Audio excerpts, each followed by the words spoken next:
Welcome everyone to a session on automata theory and computability. In today's session, let us start with a new class of languages called as context-free languages, and let us also see the various means of handling context-free languages. So, what is a context-free language? So, any language that is not regular, right? This is a class of language that comes in higher hierarchy. So these are not non-regular languages. So in a simple word, I can say that these are the languages which cannot be solved by using the concepts of FSMs, regular grammars and regular expressions, what we have seen in the previous video, right? So if I consider a regular language, then I can obtain a solution by using FSM, or I can write a regular grammar, or I can also represent it with the regular expression. So of course the regular expression and regular grammar, it is more of generating the strings belonging to the language, and FSM is validating the strings based on the given language, right? Okay, so these context-free languages cannot be handled or cannot be solved by using the FSM, regular grammar or regular expression. So to get a clear idea, let us consider one example. Okay, let us see one regular language. Okay, so okay, let me name this as L1, and which is made up of strings of zeros and 1, and my language says the definition of the language is like this: 0m 1n. Okay, where m comma n is greater than or equal to 0. It can be any number. Okay, let us take 0. Yeah, so what does this say? This says in a given string, all the zeros should occur before 1, right? All the zeros should occur before 1. So once I don't get zeros, and if once I start getting ones, then I shouldn't get any zeros further, right? And this can be very easily solved by using FSM. So I can write an FSM for this very easily, right? And we all know how to write an FSM for this. I can also represent this by using a regular grammar or a regular expression. So this is an example for a regular language. Okay, now let me consider another language, L2. Let me make a slight difference with the definition of the language. Okay, yeah, so I have same alphabet set, and the only difference what I want to make here is 0 power n, 1 power n, yeah, where n will be equal to or greater than or equal to 0. So what does this language say? This language says all the zeros should occur before 1. Okay, so the one part is same according to the definition of L1, right? So this part is same. All the zeros should occur before 1, and there is one more property that makes it non-regular. See, here there's a second condition is the number of zeros should be equal to the number of 1, right? Number of zeros should be equal to the number of ones.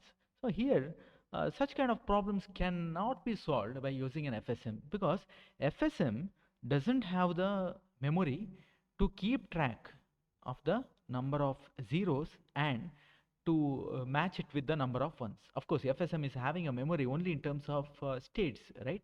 Which is again finite, which is limited. But here I can have a infinite or a large number of zeros and large number of ones, right? So I require a different memory to store this or to keep track of the count of zeros and ones, right? And such kind of problems. So the first one, L1, was an example for a regular language, and the second one is an example for a non-regular language, which happens to be, in this case, it is a context-free language. Okay. Now, if you consider any program, so okay, so with respect to L2, um, let me take an example of balanced parenthesis, right? Okay, so if I consider balanced parenthesis, that is equal number of opening and closing brackets, right? So where do we come across this equal number of opening and closing brackets? In most of the programming languages, right? So even if you consider a simple C program, it has equal it should have equal number of opening and closing bracket, isn't it? So obviously, most of the programming languages, if I consider an example as C language, then it is definitely not a regular language, isn't it? So I cannot solve or I cannot design an FSM to uh, design a compiler for a C program, because just by considering this simple example, which requires with the C for a C program to be syntactically correct, it requires equal number of opening and closing brackets. So I require some sort of memory to keep track of the count of opening and closing parentheses, which is not available with respect to FSM, right? So obviously, so programming languages are non-regular languages, so it is a context-free language. So I require a different machine and different ways of handling such context-free languages. So this is a very good example for a context-free languages. Okay, balanced parentheses. Yes. Uh, Let us see how this context-free languages are handled. Context-free languages can be handled by using two methods. Either I can write context-free grammars. Context-free grammars are used for generation of the strings belonging to the language. So given a language, if I have to generate all the valid string belonging to the language, then I have to write a context-free grammar, so which we will be looking in the later part of the module in the upcoming videos. But before that, we will be looking into a machine or designing a machine that accepts or rejects string based on the definition of the language. Okay, so and it is called as PDA. So PDA stands for push down automaton. So this is very similar to that of an FSM, where input string is given to a PDA, and this PDA is designed based on the language, and it will either accept the string or reject the string. Okay, so it will provide two possible answer, yes or no. When it says yes, if the input string is valid, or in other words, if it belongs to the language defined on which the PDA is designed, then it will say yes, and it will say no if the language if the string does not belong to the language. So PDA is very similar to that of an FSM. It's a machine which validates the string based on the definition of the language. Okay, so initially, before looking into CFG, context free grammar, we will be seeing what exactly PDA is, how to design a PDA, and we will look into the various problems um, that can be solved using PDA. Let us see what exactly PDA is. PDA consists of two parts. It's a machine which consists of two parts. First part being an FSM itself. So this PDA I can say as an improvised version of FSM for solving context-free languages, right? And the other part is uh, the memory, right? So as seen in the previous example of equal number of zeros and one, right? I need to keep track of certain symbols here, and I need to keep the count of zeros and ones. So to keep track, I require a memory, and the PDA makes use of a data structure called as stack to keep track of these counts, right? Okay, so it's an improvised FSM with a memory, and the data structure that is used to implement this is stack. Okay, Now, on what basis PDA will accept the string? So PDA requires certain condition to be true to accept a string belonging to the language. So one is it's FSM. Okay, so if the FSM part, it should be in accepting state. So this is as similar to what we have seen with respect to regular language, right? So FSM should be in an accepting state, and with respect to memory, the content of the stack, okay, it should be empty. So at the end of the, after scanning the entire string, these two conditions need to be true for a PDA to accept a string, or to say whether the string is belonging to the language or not. So that the first part is the FSM should be in in an accepting state, and the second condition is the content of the stack should be empty. Okay, so if these two conditions are true, then the string will be accepted. Okay, yeah. Now let us see the formal definition of a PDA. PDAM consists of 6 tuples, very similar to that of an FSM, but with some additional features. Let us see each one of these tuples in detail. So first one being K, which is nothing but a finite set of states. This belongs to the FSM part of the PDA. Okay, the finite set of states. Sigma, which consists of the input alphabet set that is used in the definition of the language, and these are the symbols that will be appearing in a valid string belonging to the language. Okay. Then very importantly, the new feature is tau, which is nothing but a stack alphabet that is used in the PDA. Okay, so either we are performing the stack operation, push and pop, and the symbols that is defined in tau will be used during push and pop operation.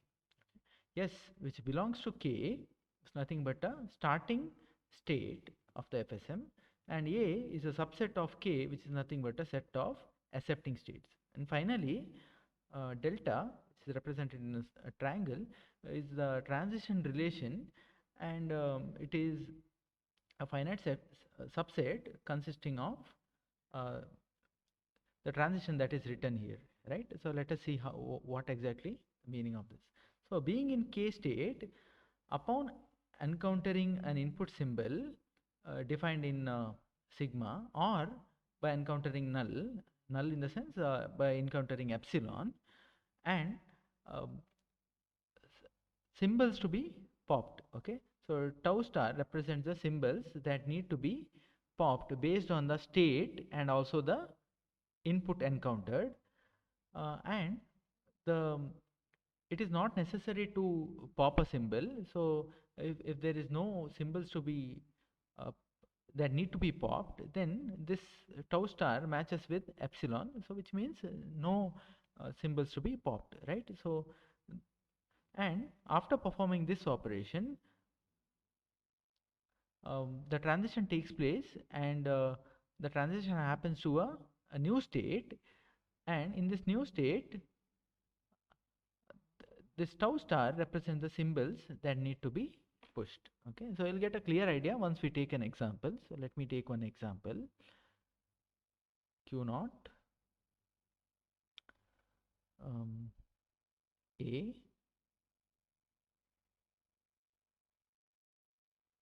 okay, Q1 and P. So let us see what exactly this transition, this particular transition says. Okay, so being in Q naught state, upon encountering symbol A, and this epsilon represent no symbols or nothing to be popped out, no pop operation, you make a transition to Q1 state by pushing the symbol B. Okay, so let me take one more example. Q naught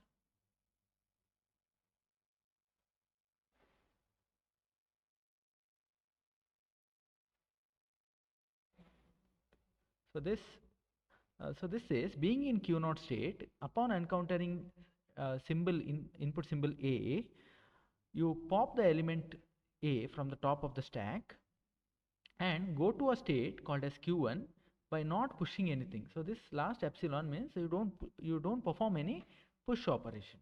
Okay, so this is the example for transition. Okay, delta. Okay, so this is about the definition of PDA.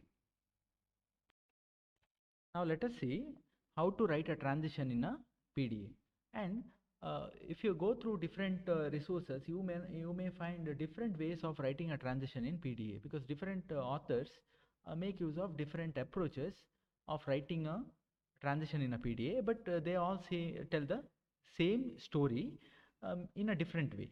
Okay, so we will be making use of the transition that is defined by Alan Rich in the textbook Automata, Computability and Complexity, Theory and Applications. Okay, so which is a very simple and efficient way of writing a transition. But if you find different ways, then those techniques need not be wrong. Okay, so let us see. The transition here between the two states x and y consists of three parts. Okay, so let us see all these three parts. So first part consists of input symbol. Okay, so input symbol that is occurred in the string being in X state. Okay, second part is nothing but the top of the stack element. Okay, top of the stack. So this represents the element that is on the top of the stack, and third part represents either push or pop operation. Okay, so push or pop. So any transition if you encounter, it consists of three parts, and there should be a way of differentiating between push or pop operation. So that is done in some way. Let us find out with an example. Okay. Okay. So if the transition looks something like this, A.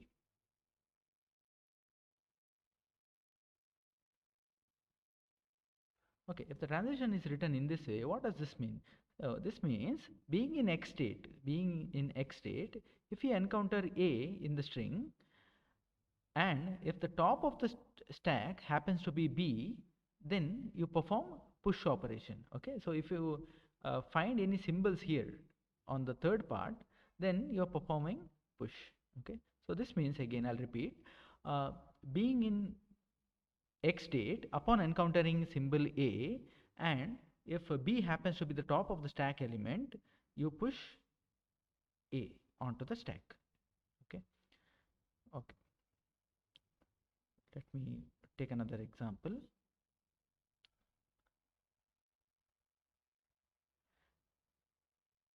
A, top of the stack being B. Okay, so here the top of the input symbol is A and top of the stack is B, and if you find epsilon on the third part of the transition, then you are performing pop operation. Obviously what you're popping the top of the stack element, right? So you're popping B from the, so we should know the basics of stack operation. When you perform pop operation, you're performing a pop on the you're popping out the element that is on the top of the stack, right? And the top of the stack element is represented in the second part, which is B, right? Okay, let me take some other example.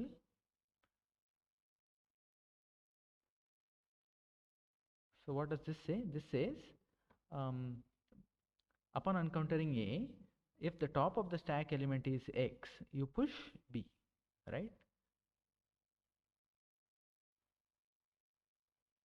So what does this say? This says upon encountering A, and if the top of the stack element is Y, then you perform pop operation. So if you find epsilon, you perform pop operation, popping the top of the stack element.